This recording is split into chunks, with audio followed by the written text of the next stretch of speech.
Hello everyone, welcome to the Katscrappiness YouTube channel. So let's take a look at the new 100 Acre Beehive craft die, and this is A2.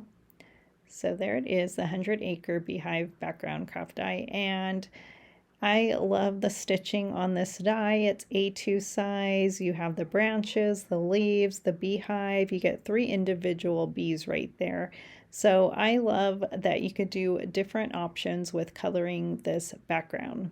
So I'm running this background through some Bristol cardstock, and my plan is to ink blend it. But of course you can run it through pattern paper, you can use markers, colored pencils, watercolor, whatever you desire. So I have those bees to the side. I have this beehive here, and I am going to keep that inner portion in to help me ink blend in case, because I am a messy ink blender sometimes, and I just loved that I could just,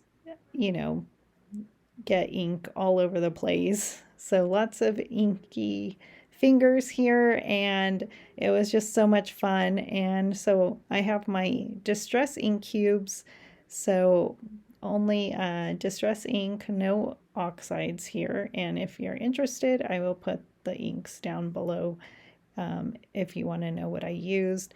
But I am just having fun picturing a sunny day, and I am just coloring it brown, and I'm going to use some green and some yellow, and so it was just so much fun.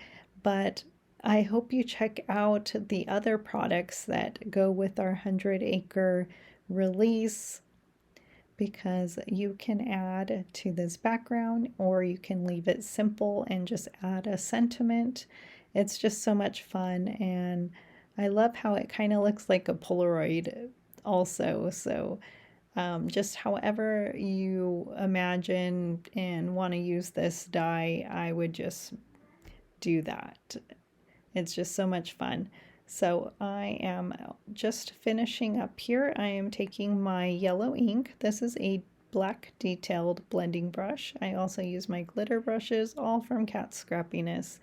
And I'm just coloring the beehive yellow, and then I'm going to add some brown, I believe, to it, just to give it like a, I don't know, just a two-tone look.